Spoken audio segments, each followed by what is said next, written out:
moment où la parole est annoncée, que Jérusalem sera rebâtie jusqu'à loin au conducteur, il y a 7 semaines, dans 62 semaines, les places et les fossés seront rétablis en des temps fâcheux. Après les 62 semaines, un noix sera retranché et il n'aura pas de successeur. Le peuple d'un chef qui viendra détruira la ville et le sanctuaire, et sa fin arrivera comme par une inondation. Il est arrêté que les dévastations durent.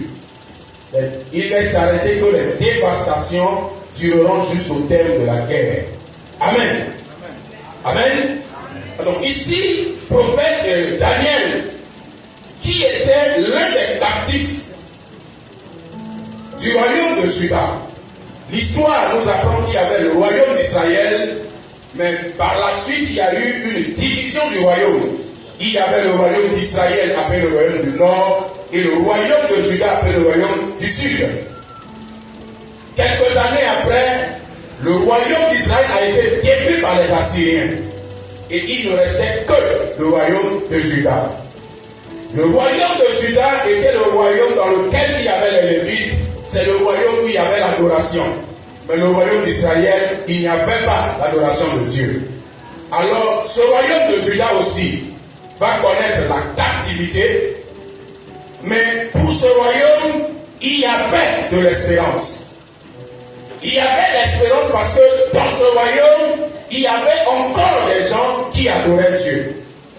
Il y avait encore des gens qui connaissaient les choses de Dieu, connaissaient la volonté de Dieu. Et Daniel faisait donc partie de ces captifs qui ont été pris et qui sont amenés à Babylone. Daniel était parmi les gens qui ont été favorisés. Daniel était parmi les gens qui ont été pris de leur captivité pour en faire des serviteurs du roi. Il avait une position sociale, il avait tout le confort nécessaire. Si Daniel était un homme égoïste, si Daniel ne pensait qu'à lui, il n'aura pas le temps de faire ce que nous sommes en train de lire. Daniel était soucieux de l'intérêt du peuple de Dieu. Daniel est allé fouiller la parole. Il est allé fouiller le prophète Jérémie. Et il a lu par le prophète Jérémie que Dieu avait dit la captivité va durer 70 ans. Après les 70 ans, le peuple doit retourner à Jérusalem. Cela va être un sujet de motivation pour Daniel. Daniel dit quand il a lu la prophétie, il jeûnait et il priait. Daniel ne priait pas pour lui. Il était à côté du roi, il était prospère, il était béni, il était un homme qui n'avait besoin de rien. Il pouvait rester là à Babylone. Il pouvait continuer à travailler à Babylone. Lui et sa maison n'avaient pas de problème. Mais Daniel avait la vision du peuple, le peuple de Dieu. Amen. Daniel ici est le meilleur type du serviteur de Dieu dans un temps comme celui que nous sommes en train de vivre. Le peuple d'Israël, de Juda, on peut globaliser Israël, était dans un moment difficile. Et cela a été même dit depuis hier. Et Paul dit à Timothée, sache que dans les derniers temps, il y aura des temps difficiles. Et en tant que membre de l'Église, nous savons et nous sommes conscients que l'Église est en train de passer par des temps difficiles. Daniel, dans ces temps difficiles, est allé supplier Dieu. Il est allé jeûner. Il a prié Dieu parce qu'il voulait voir les choses changer. Même si le faux a pris de l'ampleur, même si les méchants sont en train de prospérer, même si ceux qui dépouillent le peuple sont de plus en plus nombreux, si nous sommes les vrais, nous devons faire recours à Dieu. Comme Daniel, nous devons aller dans la présence de Dieu parce que Dieu a encore quelque chose à faire. Dieu a encore des hommes qu'il veut sauver. Dieu a encore un peuple nombreux qui n'est pas encore venu à l'église aujourd'hui. Ce peuple est dehors et notre responsabilité est d'œuvrer pour que ces gens viennent dans l'église. Daniel était donc en train de prier, il était en train de jeûner pour la cause du peuple et non pour sa cause personnelle. Daniel donc Son livre fait partie de ces livres que nous appelons les livres eschatologiques. Quand on parle des derniers temps, on fait allusion à l'eschatologie. L'eschatologie qui vient de deux mots. Il y a eschatos en grec qui signifie dernier, et il y a logia qui signifie discours, étude, science, l'art. L'eschatologie, c'est cette étude ou cette science qui s'occupe des derniers temps. Et le livre de Daniel est l'un des livres de l'Ancien Testament qui avait déjà parlé des temps eschatologiques. Quand nous parlons des temps de la fin, nous faisons souvent allusion à Apocalypse. Mais Apocalypse n'est pas le seul livre qui parle des temps de la fin. Daniel en parle. Quand vous lisez Daniel 12, nous verrons que Daniel va parler de la résurrection des morts, des justes et des injustes. Quand nous voyons le livre de Daniel, Daniel nous parle des récompenses de ceux, il dit ceux qui auront enseigné la justice à plusieurs brilleront comme des étoiles. Donc dans le livre de Daniel, nous voyons déjà les événements eschatologiques. La résurrection des morts, nous voyons même le bêma ou le tribunal de Christ où nous recevons les récompenses selon que nous avons travaillé. Ce livre donc, nous parle de l'eschatologie, de ce que nous sommes en train de vivre aujourd'hui. En dehors de Daniel, il y a aussi le livre de Zacharie qui est aussi un livre eschatologique. Donc Daniel, donc, c'est ce juif qui a vécu au temps de la captivité. Étant parti captif, son souci était que le peuple revienne à Jérusalem. Le peuple retourne dans la ville sainte. Le peuple retourne dans le lieu choisi par Dieu pour adorer Dieu. Et pendant que Daniel priait, Dieu a envoyé l'ange Gabriel et l'ange dit à Daniel, il dit, quand tu as commencé à prier, la parole est sortie. Et je suis venu te l'annoncer. Et l'ange Gabriel résume le message en 70 semaines. Il dit 70 semaines ont été établies pour que Dieu fasse cesser tout, pour aller jusqu'à la justice éternelle. Donc, quand nous parlons des temps de la paix, nous parlons de la prophétie, il est important de prendre en compte les 70 semaines de Daniel qui parlaient depuis Daniel jusqu'à la fin des temps. Et dans le temps que nous sommes, les temps eschatologiques, nous sommes dans cette 70e semaine de Daniel. Il va le définir, il va le diviser en trois. Il parle d'abord d'une semaine et de 7 semaines. Daniel 9, il dit, sache que, verset 25, sache donc et comprends, depuis le moment où la parole est annoncée que Jérusalem sera rebâtie jusqu'à le conducteur, il y a 7 semaines. Et les 7 semaines correspondent, c'est les semaines d'année à 49 ans, qui va séparer le temps où Daniel a reçu la vision jusqu'à ce que Néhémie rebâtisse la muraille de Jérusalem. Que Néhémie rebâtisse la muraille de Jérusalem, la prophétie continue en disant en des temps fâcheux, des temps difficiles. Et nous savons tous que pour que Néhémie rebâtisse la muraille, il a fallu qu'il fasse pas.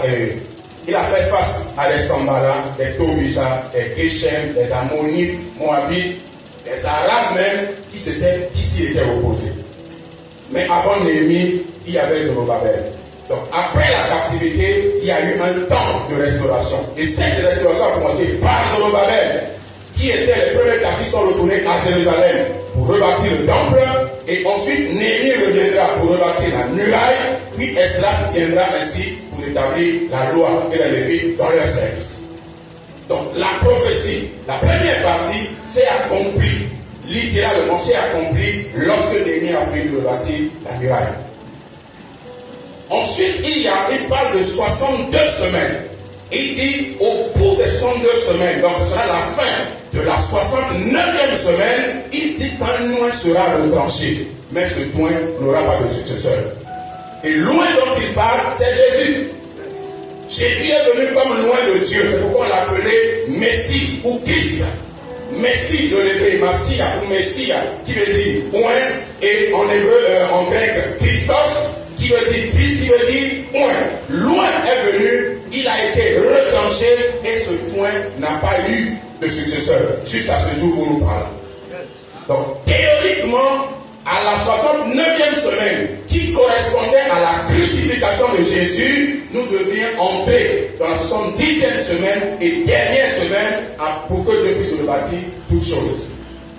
Mais seulement, quand Christ a été retranché, quand le Messie a été retranché, donc à la fin de la 69e semaine de Daniel, il s'est fait que Dieu a ouvert une parenthèse.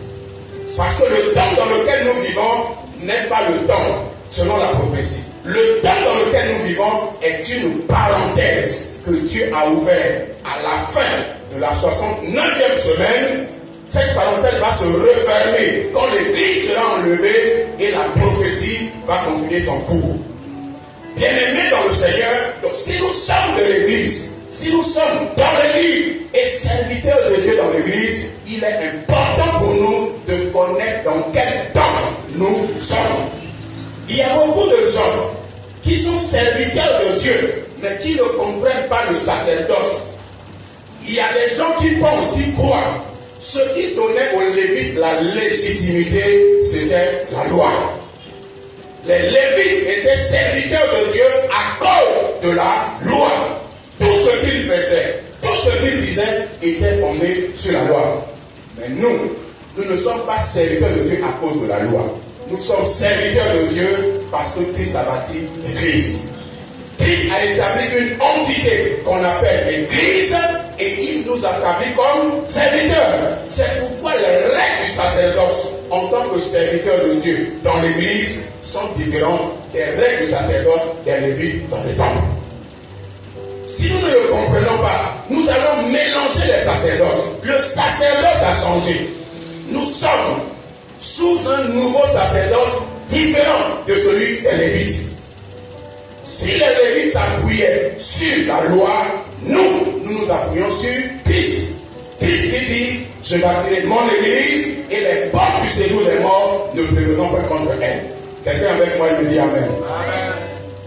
Alors, si nous sommes dans une parenthèse, il est donc nécessaire pour nous en tant que serviteurs de Dieu de savoir que dans cette parenthèse ou dans ce temps de l'église, que nous puissions répondre à la vraie question, à la question suivante. Pourquoi est-ce que Dieu a établi l'église? Nous sommes serviteurs à cause de l'église. Sans église, il n'y a pas de serviteur aujourd'hui. C'est parce qu'il y avait le sacerdoce que la loi était donnée. Moïse a parti le tabernacle que les Lévites ont eu du travail. Ils ont été serviteurs de Dieu. Si nous le sommes aujourd'hui, c'est à cause de l'église. Peut-être que quand Dieu va enlever l'église, il y aura que le serviteur de Dieu nous le faisons aujourd'hui. Bien aimé, il est important pour nous. Pourquoi est-ce que Dieu a établi l'église? Si en tant que serviteur de Dieu, on comprend que Dieu a établi l'église pour une raison donnée, il nous sera plus facile d'œuvrer en tant que ministre de Dieu. Et maintenant que nous sommes dans les derniers temps, où les temps sont difficiles, où nous assistons à toutes sortes de choses, si nous comprenons le but de Dieu pour l'église, nous allons être plus vigilants, nous allons être plus attentifs, nous allons être plus prudents, parce que nous avons été avertis et nous connaissons le but du maître. Alléluia. Amen. Alors pourquoi est-ce que Dieu a établi l'église? Pourquoi l'église existait? L'église existe-t-elle pour que nous ayons des super points? L'église existe-t-elle pour que nous ayons des gens très couronnés, très attitrés, avec des titres kilométriques avant de les appeler? Pour l'église existe. Quel est le but de Dieu pour l'église? Si l'église existe, c'est pour une raison et une raison simple. Nous lisons ensemble le Romains chapitre 11, verset 25.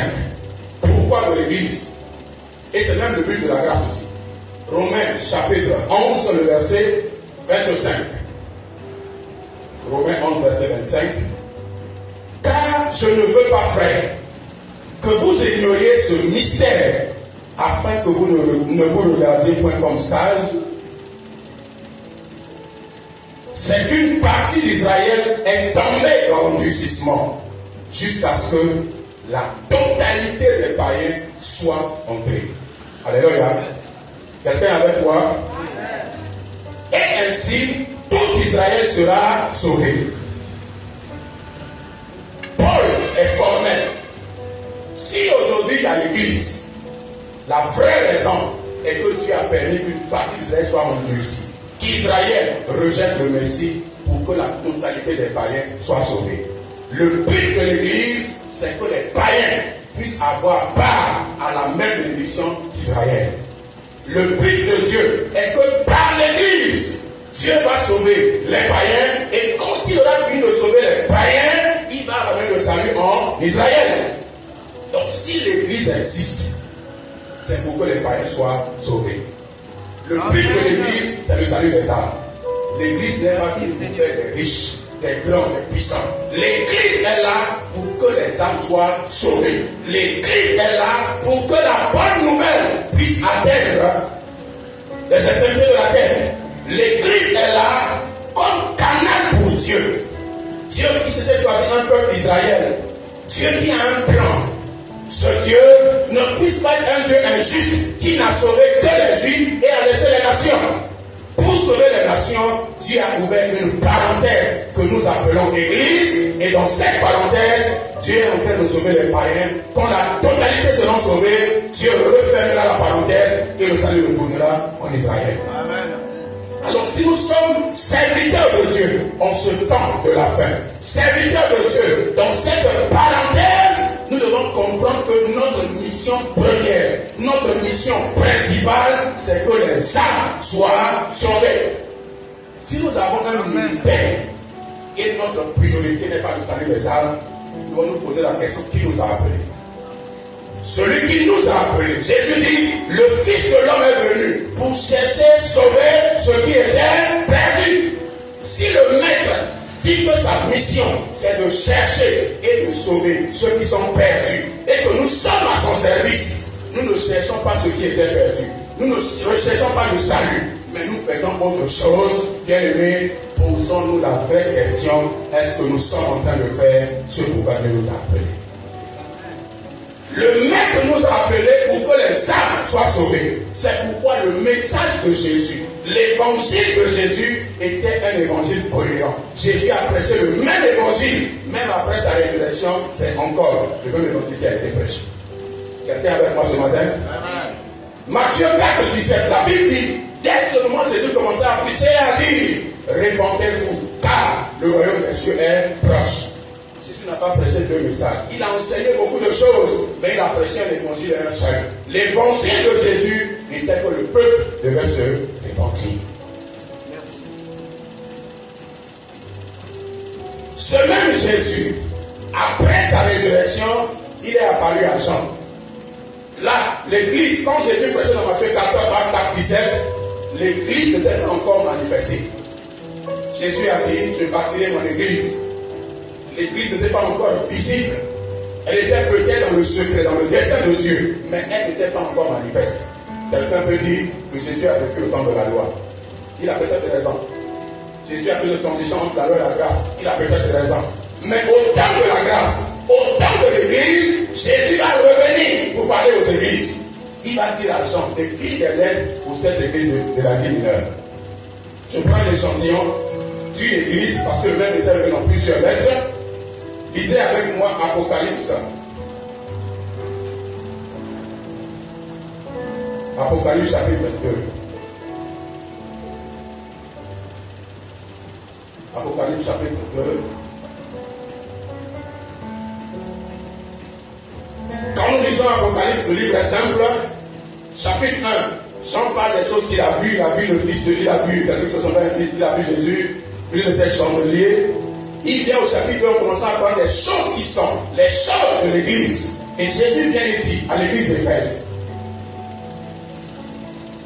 Il dit, verset 2, je connais tes œuvres, ton travail et ta persévérance. Je sais que tu ne peux supporter les méchants, que tu as éprouvé ceux qui se disent apôtres et qui ne le sont pas, et que tu les as trouvés menteurs. Que tu as de la persévérance, que tu as souffert à cause de mon nom, tu ne t'es point lassé. Verset 4. Mais ce que j'ai contre toi, c'est que tu as abandonné ton premier amour. Verset 5, c'est là que je mets l'accent. Jésus dit: souviens-toi donc d'où tu es tombé. Répands-toi et pratique tes premières œuvres. Lisez les autres lettres lequel ne dépend de toi, va venir au moins 2 ou 3 fois encore. Aux églises, Jésus est cohérent dans son message. Quand il était là physiquement, quand il marchait de ville en ville, de village en village et prêchait l'évangile, son message était répandez-vous. Mais à l'église, Jésus revient, il prêche le même message. Il dit à l'église, répandons. Bien-aimés dans le Seigneur, si le but de Dieu, à travers l'église et le salut des âmes, on ne peut pas parler du salut sans parler de la repentance. Le message de la repentance n'est pas un message dépassé. Le message de la repentance n'est pas un message caduque. La repentance est un message d'actualité. Aussi longtemps que l'Église sera sur terre, on continuera à parler de la repentance. Et même quand l'Église ne sera plus sur la terre, on continuera à parler de la repentance. La repentance change de forme en fonction du peuple ou de la dispensation. Au temps de l'Église, la repentance ici, à l'Église, c'est de renoncer aux œuvres mortes. Cette Église d'Éphèse, Jésus dit, ce que j'ai compris, ce que tu as tombé dans ton premier amour. Au commencement, c'était une Église c'était. Au commencement, les gens avaient de la bonne volonté pour faire l'œuvre de Dieu. Mais à un moment donné, ils ont perdu ce premier amour. Beaucoup de serviteurs de Dieu avaient bien commencé, avec zèle, avec dévouement, mais avec le temps, le zèle s'est émoussé. Avec le temps, ils sont rentrés dans la compromission. Avec le temps, ils ont dû adapter le message en fonction de ce que l'homme aime aujourd'hui. Si nous prêchons la prospérité et on y met l'accent dessus, si nous prêchons la puissance, si on y met l'accent dessus, si on prêche plus les autres choses que la repentance, c'est parce que nous voulons plaire aux hommes. Le temps actuel, les hommes cherchent le miracle. Le temps actuel, les hommes cherchent des messages qui vont leur donner la chair de poule. Des choses qui vont leur donner, Paul dit, ils sauront la démangeaison, d'entendre des choses agréables. C'est l'homme de notre temps qui est comme ça. Et beaucoup de serviteurs de Dieu ont oublié le message principal de l'Église et ils ont voulu satisfaire les besoins de l'homme. Beaucoup d'hommes de Dieu ont détourné le regard de Dieu et ils l'ont placé sur l'homme. Beaucoup de serviteurs de Dieu ont oublié que la rémunération ou la récompense vient de Dieu. Nous avons tellement oublié que c'est Dieu qui nous bénit, c'est Dieu qui nous donne. Nous comptons tellement sur les hommes parce que nous voyons vivre avec le matériel et on est obligé pour certains d'adapter le message pour plaire aux hommes afin que les hommes puissent nous bénir, puissent nous donner. Bien-aimés, quel que soit le temps, n'oublions pas, le message de notre temps, c'est le message de la récompense. Merci. Alléluia. Amen. Alléluia. Amen. Alléluia. Donc l'église, c'est pour le salut des païens. C'est pourquoi Paul va dire aux Éphésiens ce que moi j'appelle le but de la grâce. Donc Éphésiens chapitre 1, le verset 4 à 5. Nous connaissons déjà que Paul, Dieu nous a bénis. Verset 3, toutes sortes de bénédictions spirituelles de céleste en Christ. Paul va continuer en disant ceci. Si nous sommes bénis de toutes sortes de bénédictions, je ne vais pas parler de lui sur nos oreilles. Il dit en lui, en Christ, Dieu nous a élus avant la fondation du monde pour que nous soyons saints et irrépréhensibles devant lui. Nous ayons prédestinés dans son amour à être ses enfants d'adoption par Jésus-Christ selon le bon plaisir de sa volonté. Verset 4, en lui, Dieu nous a élus avant la fondation du monde pour que nous soyons saints et irrépréhensibles. C'est le but de la grâce. La grâce est là pour présenter à Dieu les hommes et les femmes saints et irrépréhensibles. La grâce, Dieu l'a envoyé sur la terre pour permettre à ce que, à travers l'évangile, Dieu puisse avoir un peuple qu'à la fin, Dieu présentera comme épouse et Christ le prendra comme épouse pour les noces de l'agneau. Bien-aimés, si nous sommes sous la grâce, nous sommes serviteurs de Dieu sous la grâce, le message sur la repentance, le message sur la sanctification ne sont pas négociables. Si nous sommes serviteurs de Dieu aujourd'hui, en ce temps de la fin et dans notre langage, dans notre message, il n'y a plus la repentance, il n'y a plus de sanctification, je crois que nous sommes disqualifiés. Nous ne sommes pas dans la volonté du maître. Parce que ce que le maître veut est que le peuple se répande. Ce que le maître veut, c'est qu'à la fin, il présente à Dieu des saints et des gens irrépréhensibles. Comment aurons-nous des saints si le message de la sanctification n'est plus prêché? Comment aurons-nous des sauvés s'il n'y a plus de message sur le salut? Regardons autour de nous, regardons notre façon de fonctionner. Combien d'églises ont encore le temps pour l'évangélisation?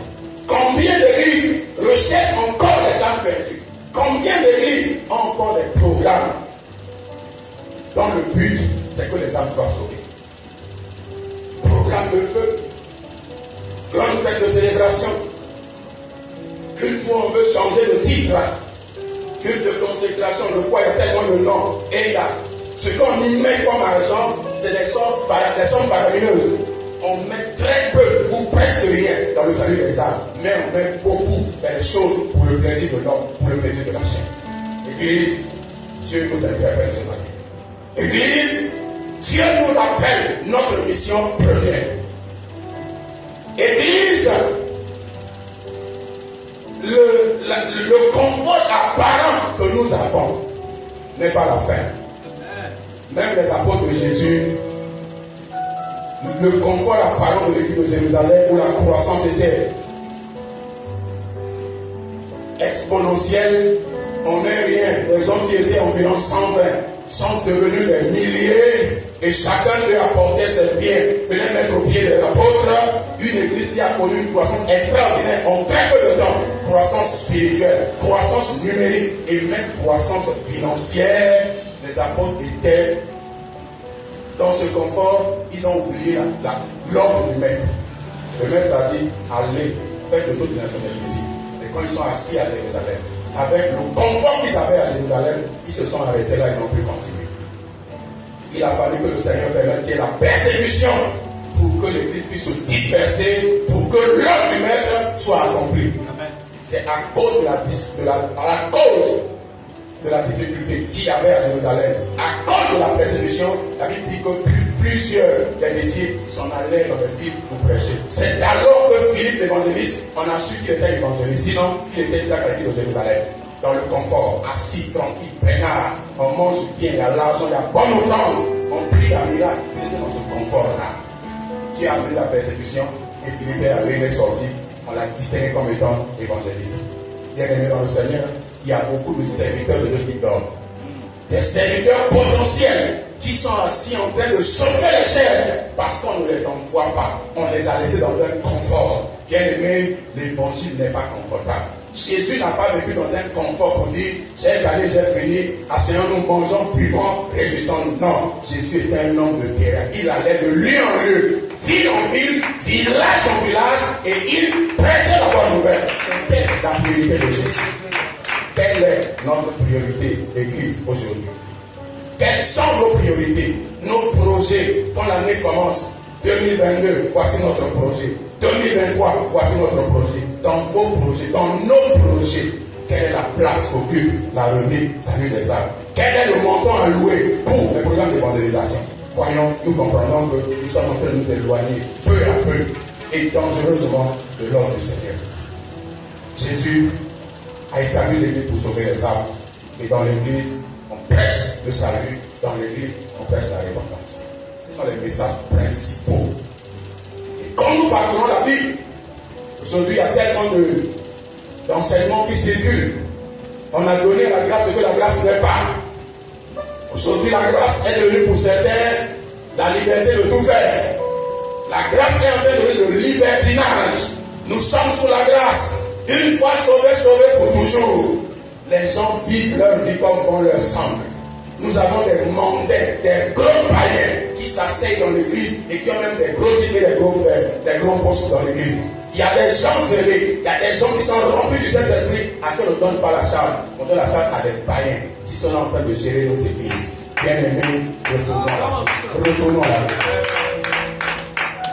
En ce temps de la fin, Dieu a besoin des serviteurs de Dieu, des prédicateurs courageux qui vont ramer à contre-courant. Même si la masse, le message de tous, bénédiction, élévation, grandeur, prospérité, Dieu a besoin des serviteurs fidèles qui vont ramer à contre-courant pour prêcher la repentance, pour prêcher le salut. Dieu a besoin de ces hommes-là encore aujourd'hui. Dieu a besoin des serviteurs de Dieu qui vont ramer à contre-courant pour prêcher la sanctification, qui est une sainteté progressive. Bien aimé, la révélation est progressive, la sanctification est progressive. Il faut des prédicateurs qui insistent sur la prédication, le message de la sanctification. Ne confondons pas la sanctification de l'esprit que Dieu nous donne lors de la conversion à la sanctification pratique que Dieu attend de nous. Paul dira, ce que Dieu veut de nous, c'est notre sanctification. c'est que chacun de nous sache posséder son corps, garder son corps dans l'honnêteté et dans la sainteté. Bien-aimé, ce message doit encore être prêché parce que le temps dans lequel nous sommes, c'est un temps court. C'est un temps où Dieu n'a pas le temps de s'amuser. Dieu n'a pas le temps de faire des hommes qu'il a établis, qui prennent leur temps pour eux-mêmes, pour se glorifier, pour raconter leur vie, raconter leurs histoires, raconter leur richesse et leur prospérité. Tu as besoin des hommes qui vont aller sauver les âmes. Car la Bible dit, rachetez le temps, car les jours sont mauvais. En ce mauvais jour, arrêtons de caresser les gens. Arrêtons de caresser les gens dans le sens du poil. Prêchons la vérité. Papa Ernest nous a dit hier, Paul disait à Timothée, prêche en toute occasion favorable ou non. Insiste. Nous devons prêcher. Nous devons insister, même si le monde va nous vilipender, même si le monde nous dit que nous sommes des gens archaïques. Prêchons la vérité. Prêchons Christ. Parce que l'Église n'est là que pour un temps. L'Église n'est là que le temps de la parenthèse. Quand la parenthèse va se refermer, il n'y aura plus d'Église. Si aujourd'hui encore on a cette liberté de prêcher la parole, malgré tout ce que nous savons, on a encore la liberté d'être dans une église et de prêcher, c'est parce que nous sommes dans la parenthèse. Quand la parenthèse va se refermer et que la grande tribulation commencera, la persécution sera tellement grande que les églises vont fermer. On aura cette liberté de vivre comme nous l'avons aujourd'hui. C'est le temps de l'église, prêchons le message de l'église. Alléluia. Amen. Alléluia. Amen.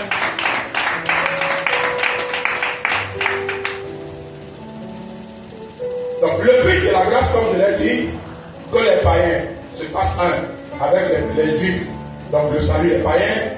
Le but de l'église, c'est de présenter à Dieu à la fin des hommes comme saints et irrépréhensibles. Alors, la troisième chose, c'est le but de Dieu pour toutes choses.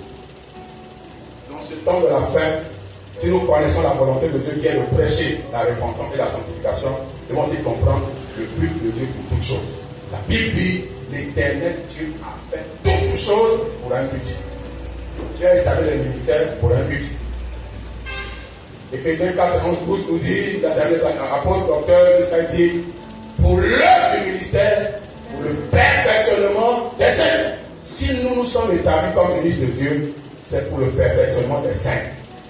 Ceux qui ont reçu la sanctification de l'Esprit, le jour du salut, il faut qu'ils soient perfectionnés. Il faut qu'ils soient parfaits. Et c'est notre rôle en tant que ministre de les y conduire. Quand il a établi les 5 ministères, il dit en vue pour le perfectionnement des saints, en vue de l'œuvre du ministère, et il a cité la suite. La première raison pour laquelle tu as établi les ministères, apôtres, docteurs, prophètes, évangélistes, pasteurs et docteurs, c'est pour le perfectionnement des saints. Ce n'est pas pour la bénédiction des saints. Les saints sont bénis en Christ dans les lieux célestes. C'est pour leur perfectionnement. Ce n'est pas pour leur victoire. Les saints sont déjà vainqueurs. Dans toutes ces choses, nous sommes plus que vainqueurs par celui qui nous a aimés. Les saints sont plus que vainqueurs. La Bible dit qu'ils ont vaincu à cause du sang de l'agneau et à cause de la gloire de leur témoignage. Le sang a été versé, les saints doivent témoigner. Arrêtons de déformer l'évangile au plaire aux hommes. Arrêtons de déformer l'évangile pour recevoir les louanges des hommes. Arrêtons de déformer l'évangile à cause des offrandes qui est éphémère. C'est pour un temps. L'argent même là ne suffit pas. Combien de millions de Dieu ont gagné des millions? Ils ont fait tellement de choses, ont pris de l'argent, mais aujourd'hui ils ont vraiment de chercher l'argent. L'argent ne suffit pas. Bien aimé, nous avons un but, nous avons un objectif, travaillons pour cet objectif. Alors, Dieu a un but. Pour tout ce que Dieu fait sur la terre, Dieu poursuit un but. Et le but que Dieu nous a révélé dans des passages de la Bible, le premier c'est Habakkuk 2. Habakkuk 2, verset 14. Et le second c'est Nombre 14, verset 10. Habakkuk 2, verset 14, nous dit ceci. Si quelqu'un trouve, il peut lire. L'autre c'est Nombre 14, verset 10.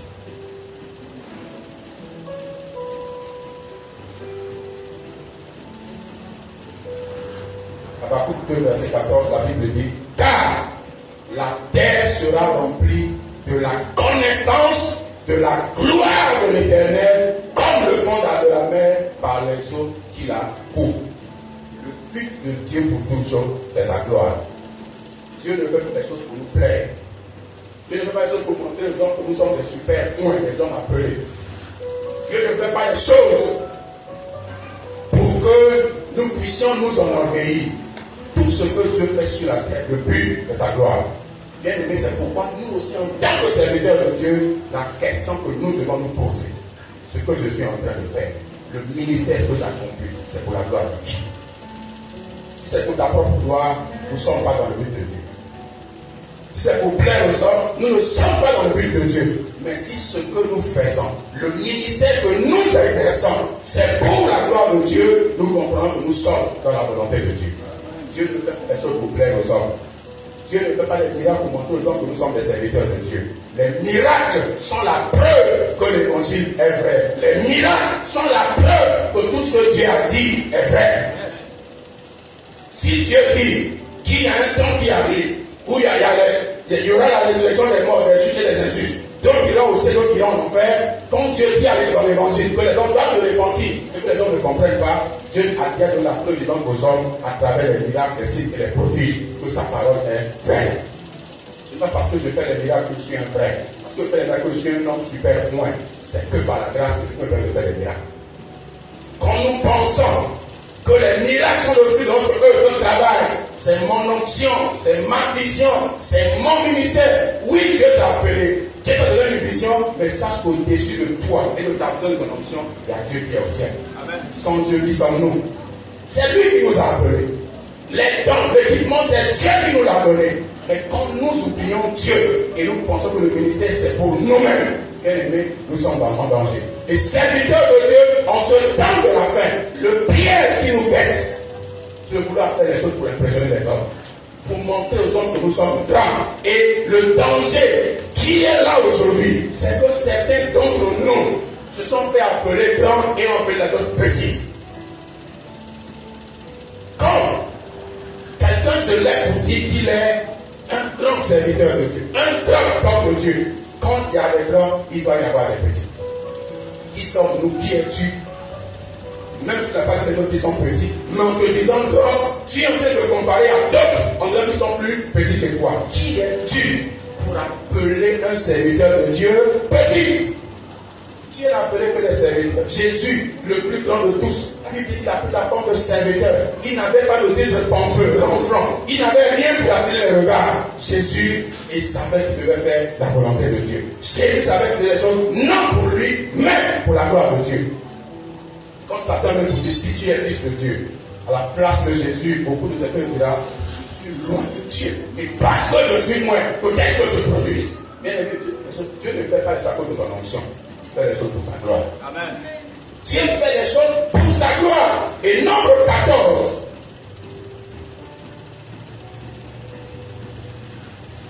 Verset 10 nous le confirme encore.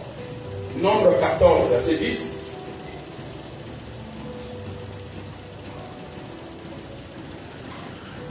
Toute l'assemblée parlait de les lapider lorsque la gloire de l'Éternel apparut sur la tente d'assignation devant tous les enfants d'Israël. Lisez la suite. Vous allez voir avec Israël, toutes les fois que Dieu voulait manifester sa présence. Ici, on voulait l'appeler Moïse. On voulait l'appeler par les espions. Vous allez voir avec Israël, chaque fois que Dieu venait, que la gloire se levait sur le tabernacle de l'assignation, Moïse savait que Dieu venait de là-bas. La gloire était un signe pour Israël. Même pour que le peuple se déplace dans le désert. Quand la nuée s'arrête, le peuple s'arrête. Quand la nuée se lève, le peuple se lève. Le peuple suivait quoi? La gloire de Dieu. Et c'est le but de Dieu pour toutes choses. Serviteur de Dieu. Dans ce temps de la fin, le but de Dieu pour tout ce que nous faisons, pour toutes nos entreprises, pour notre ministère, pour notre famille et pour notre vie personnelle, privée ou publique, le but, c'est la gloire de Dieu. Si nous laissons la gloire de Dieu, si nous oublions la gloire de Dieu, nous sommes en train de passer à côté de la volonté du Maître. Alléluia. Amen. J'avance. Que toi, j'ai déjà dit ça, mais je reviens encore sur ça. Que doit faire le serviteur de Dieu?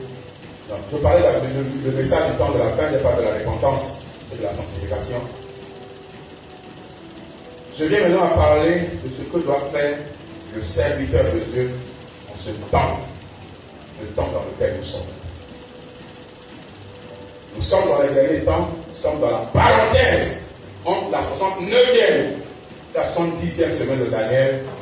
En ce temps, nous avons une responsabilité parce que l'Église est malade. Tel que Daniel pleurait, jeûnait pour son peuple à cause de ce que le peuple disait. C'est la même chose, dans le même, un peu dans la même circonstance que nous sommes en train de dire aujourd'hui.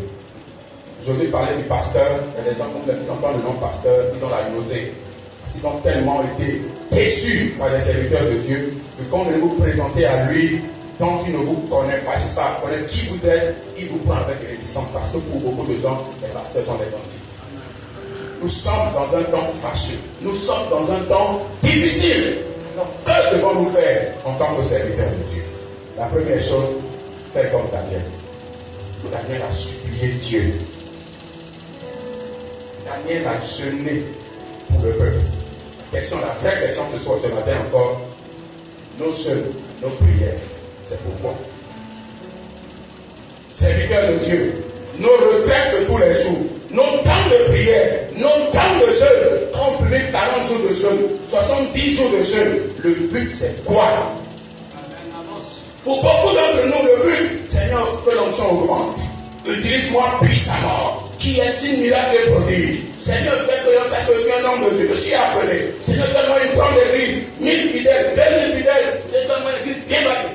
La plupart de nos prières, nos jeûnes, c'est là. Ce n'est pas ça l'essentiel. L'essentiel pour Dieu, c'est les âmes qui sont perdues. Le serviteur de Dieu devrait mettre l'accent dans la prière, comme Daniel, pour le bien du peuple. Daniel a prié, dit à Dieu, il n'était pas parmi ceux qui étaient coupables. Il était parmi les pécheurs, mais il s'est associé au peuple dit, nous avons péché. Il s'est inclus dans le lot parce qu'il voulait supplier Dieu afin que Dieu fasse quelque chose pour le peuple. Il y a beaucoup de chrétiens de bonne volonté qui sont dans nos églises. Il y a des chrétiens de bonne volonté qui sont allés dans les églises, mais ils sont tombés sur les mauvais bergers. Nous avons besoin de prier pour ces âmes. Il y a des gens qui ont quitté l'église, pas parce qu'ils veulent quitter. Ils ont quitté parce qu'ils ont été tellement déçus que quand on parle d'église, on parle de pasteur, ils ne veulent pas entendre les sentir parce qu'ils ont été débrouillés. D'autres on a détruit leur famille. J'ai rencontré quelqu'un qui m'a dit, pasteur, j'étais marié. C'est un pasteur qui a pris ma femme. C'est pourquoi votre affaire d'église, je ne vais jamais mettre bien encore dans l'église. C'est un pasteur qui a détruit mon mariage, qui a pris mon épouse. Il y a de ces gens comme ça blessés. Il y a des gens qui sont en train de souffrir. Et nous, en tant que serviteurs de Dieu, nous voulons prier. Seigneur, bénis-moi, élève-moi. Donne-moi une grande voiture. Donne l'église. Une bonne foule. C'est pas ça l'essentiel pour Dieu. Ta foule, ta voiture, ta maison, grande église n'impressionne pas Dieu. Ce que Dieu a peur, que les âmes soient sauvées. Ce que Dieu a cœur, que la totalité des païens viennent afin que la parenthèse puisse se refermer. Ce que Dieu veut, c'est que le temps aille même vite pour que nous traitons de souffrance avec tous les problèmes que nous allons auprès de lui au ciel. Mais Dieu ne peut pas encore le faire parce que la totalité des païens n'est pas encore sauvée. Au lieu de toucher à la maison du Seigneur, nous sommes en train de le ralentir parce que nos actes, nos prières, nos jeûnes ne vont pas de la direction de ce que le Seigneur fait. Dans notre propre direction. Bien aimé, en ce temps de la fin, la prière du serviteur de Dieu ne doit pas être une prière égoïste, mais une prière pour le bien du corps de Christ. Pas une prière qui divise. Seigneur, regarde le pasteur là, je suis plus grand que lui. Montre à tout le monde que je suis plus grand que lui. Montre à tout le monde que je suis plus ancien que lui. Nous prions même les jeunes pour la concurrence, la rivalité avec nos serviteurs de Dieu. Et dans l'église, quand on parle, nos peuples aussi parfois ne comprennent pas grand chose, ils acclament, sautent, jubilent pour des choses qui parfois c'est de la chair pure. Notre église, la plus de notre église, oui, votre église c'est bien, mais ce que Jésus veut, ce n'est pas votre église. Ce qu'il veut, que la totalité des païens soit sauvée. Travaille pour le salut de la totalité. Travaille pour que l'évangile aille jusqu'aux extrémités de la terre. Dieu veut le reste là, c'est les détails. Prions pour le salut des âmes. Prions pour que la masse de la multitude soit sauvée. Prions, non pour nous-mêmes, pour nos besoins égoïstes. Prions pour les autres. Car nous savons tous, quand nous recherchons le bien des autres, Dieu recherchera notre bien. La Bible dit, celui qui arrose sera lui-même arrosé. Si nous avons des prières dans la vie des autres, il y a des gens dans le secret qui prieront pour nous, pour que nous soyons aussi arrosés. Et celui qui arrose, quand il reçoit un retour, il reçoit toujours infiniment au-delà de ce qu'il a arrosé. Arrosons dans la vie des gens, arrosons dans le corps de Christ. Il y a des gens blessés, il y a des gens malades, il y a même des serviteurs de Dieu malades, maladies spirituelles dans le corps de Christ. Et nos prières doivent aller vers ces gens-là. Jésus a vu la foule, la Bible dit qu'il était ému de compassion pour elle, parce qu'elle était languissante et abattue, comme des brebis qui n'ont pas de berger. Je lui dis, priez le maître de la moisson afin qu'il envoie les brebis dans la moisson. Allez dans les villages, préparez des chrétiens zélés, des gens qui sont naturels, qui veulent chercher, qui veulent comprendre, de connaître Dieu, mais ils n'ont pas reçu un bagage, ils n'ont pas été formés. Ils sont dans les villages avec toute la bonne volonté. Mais nous sommes à Cotonou, dans les grandes villes, nous tenons notre grand pasteur, grand serviteur de Dieu, alors qu'il y a des gens là-bas qui ont besoin peut-être d'une formation. Des gens là-bas qui ont besoin peut-être qu'on aille vers eux pour leur annoncer. Des gens là-bas qui ont besoin qu'on les prenne, qu'on les forme, afin qu'ils continuent là-bas. Il y a tellement de besoins dans l'église aujourd'hui que nous oublions tous ces besoins, tout est centré sur nous. Moi, mon église, mon ministère, ma famille. Chantons un peu. Daniel n'a pas fait ça. Dans un temps critique, Daniel a donné l'exemple. Il a donné le modèle en priant, non pour lui, mais en priant pour les besoins du peuple. Priant pour les besoins du peuple. La deuxième chose, Pierre dit dans 1 Pierre 5, verset 1 à 4, il dit, moi ancien, voici le conseil que je donne aux anciens comme moi. 1. Paissez le troupeau de Dieu. Il n'a pas dit dépouiller le troupeau de Dieu. Il dit de paître le troupeau de Dieu. En tant que berger, Dieu nous a établi berger pour que nous puissions paître, prendre soin des brebis qu'il a mis sur notre garde. Il ne nous a pas mis là pour dépouiller les brebis. Il ne nous a pas mis là pour que les brebis deviennent pour nous des gens que nous allons manipuler. Dieu nous a pas mis là pour que les brebis, pour certains, les brebis sont pour eux un moyen d'assouvir leur appétit sexuel. Beaucoup de scandales est parfait avec leurs fidèles. Parce que pour beaucoup de gens, une fidèle dit c'est ma fille. Ils pensent qu'ils ont tous les droits sur les brebis. Non, nous sommes établis pour paître les brebis. C'est notre première mission. Prions pour le corps de Christ et paissons les brebis. Prenons soin des brebis. Ce ne sont pas nos brebis. Dieu les a mis sur notre garde, mais les brebis appartiennent d'abord au Seigneur. Nous-mêmes, nous sommes brebis du Seigneur. Paissons les brebis. Paissons le troupeau de Dieu. Sans intérêt, sans arrière-pensée, sans calcul, pressant le troupeau de Dieu. Dieu est celui qui nous a appelés, il est notre rémunérateur. La récompense, c'est avec Dieu. Il a mis un moyen de nous bénir. Si nous sommes serviteurs fidèles, Dieu trouvera un moyen pour nous atteindre et pour nous bénir. Il connaît notre adresse. Même caché dans un trou, Dieu trouvera un moyen d'envoyer les corbeaux là où Élie était. Parce qu'il était un serviteur fidèle. Soyons des serviteurs fidèles et paissons le troupeau de Dieu. Le troupeau que Dieu a mis sur notre garde, Dieu nous appelle à paître ce troupeau en étant leur modèle. Donnons le bon exemple pour que le peuple puisse nous suivre. Beaucoup de chrétiens aujourd'hui sont des chrétiens déséquilibrés. Donc des chrétiens qui n'ont pas de bras, ils ont que des pieds, parce qu'ils ont été mal formés, déformés par le berger. Donc des chrétiens qui n'ont pas les yeux, parce qu'on leur a appris que tout c'est, lui il a dit prier pour certains bergers, ce qu'on appelle le domaine de l'esprit, le prophétique, ce n'est pas dans leur programme, ce n'est pas dans leur plan d'action. Au point où on a mis les chrétiens à dire si quelqu'un nous dit prophétique, il vient du diable. Les chrétiens qui marchent, ils n'ont pas Dieu, ils ont des pieds, des corps, mais ils n'ont pas, ils ne voient pas. Ils sont des aveugles. Pourquoi? Parce qu'ils ont été déformés. Prêchons pour le conseil de Christ. C'est pourquoi dans le ministère, aucun homme n'est indispensable. Tu peux avoir la vision, avoir toute l'onction du monde, tu n'es pas indispensable. Il y a des choses que tu n'as pas, que d'autres ont. C'est pourquoi dans le corps de Christ, on doit se donner la main d'association. Le temps que j'ai reçu, là tu n'as pas reçu. Ce que tu as, moi je ne l'ai pas. Chacun de nous a reçu une portion. Quand on met toutes les portions ensemble, ça fera la totalité. Le corps de Christ doit se mettre ensemble. Nous devons mettre les dons ensemble pour faire avancer le corps. Il y a beaucoup d'entre nous tellement égoïstes que nous avons privé le corps de Christ de certains dons dont nous avons besoin. Nous sommes conscients que ce don-là, je ne l'ai pas. L'autre là, même pour des raisons égoïstes, pour des raisons inavouées, on ne veut pas que le peuple profite du don que Dieu a donné au corps de Christ. Bien aimé, Dieu nous a appelés pas pour notre intérêt, pas pour notre bien, c'est pour son intérêt, c'est pour l'intérêt de l'homme. Dieu nous a appelés, lisons 1 Pierre 5, je l'ai paraphrasé déjà, 1 Pierre 5, verset 1, maintenant 6 minutes. 1 Pierre chapitre 1, 1 Pierre chapitre 5, 1 Pierre 5. Voici l'exhortation que j'adresse aux anciens qui sont parmi vous, moi ancien comme eux, témoins des efforts de Christ et participants à la gloire qui doit être manifestée. Paissez le troupeau de Dieu qui est sous votre garde, non par contre, mais volontairement selon Dieu. Le troupeau, nous le paissons pas par contrainte. Personne ne nous oblige à le faire. Nous le faisons volontairement et pas selon nous, mais selon Dieu. Nous devons être le troupeau selon le modèle que Dieu a donné. Pas dans le modèle